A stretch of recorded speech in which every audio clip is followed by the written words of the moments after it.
Online জুয়া বন্ধে কঠোর হচ্ছে সরকার। সম্প্রতি সাইবার সিকিউরিটি আইন 2026-এর 20 ধারায় অনলাইন জুয়াকে শাস্তিযোগ্য অপরাধ হিসেবে অন্তর্ভুক্ত করা হয়েছে। ভয়াবহ আকার ধারণ করেছে অনলাইন জুয়া ও ডিজিটাল হুন্ডি। এর মধ্যে অনলাইন জুয়া ও ডিজিটাল হুন্ডির সাথে জড়িত প্রায় 55,000 মোবাইল ফাইন্যান্সিয়াল সার্ভিস বা MFS অ্যাকাউন্টের লেনদেন স্থগিত করেছে Bangladesh financial intelligence unit BFIU। বিশ্লেষকরা বলছেন এর মাধ্যমে বিপুল পরিমাণ অর্থ লেনদেন ও টাকা পাচার হচ্ছে বিদেশে, যা প্রতিরোধে আরও কঠোর পদক্ষেপ নিতে হবে সরকারকে।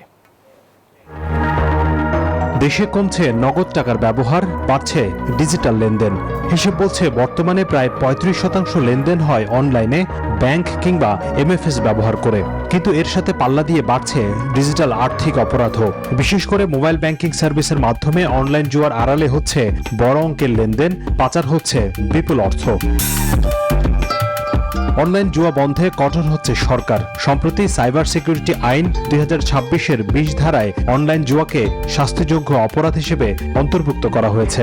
দুর্বলতার সুযোগ নিয়ে বিভিন্নভাবে হুন্ডি হচ্ছে, অনলাইন ব্যবস্থাগুলো অপব্যবহার হচ্ছে এবং এগুলোর মধ্যে বিভিন্ন ধরনের লেনদেন হচ্ছে। সাধারণ মানুষ অনেকটা জেনে না জেনে এই সমস্ত কার্যক্রমে অংশ নিচ্ছে। কেন্দ্রীয় ব্যাংকের আর্থিক গোয়েন্দা সংস্থার সূত্রে জানা গেছে, অনলাইন জুয়া ও হুন্ডির অভিযোগে 55,000 MFS অ্যাকাউন্টের লেনদেন ফ্রিজ করা হয়েছে, যাকে বড় অগ্রগতি হিসেবে দেখছেন বিশ্লেষকরা। তবে তারা বলছেন, জুয়ার সাইট বন্ধ করা ও এসব সাইট পরিচালনাকারীদের গ্রেফতার করে আইনের আওতায় আনতে না পারলে এসব কার্যক্রম বন্ধ করা যাবে না। আমরা মোবাইল ফাইন্যান্সিয়াল সার্ভিসেস চাই যেখানে বৈধ ব্যবসা বাণিজ্য হবে, বৈধ লেনদেন হবে।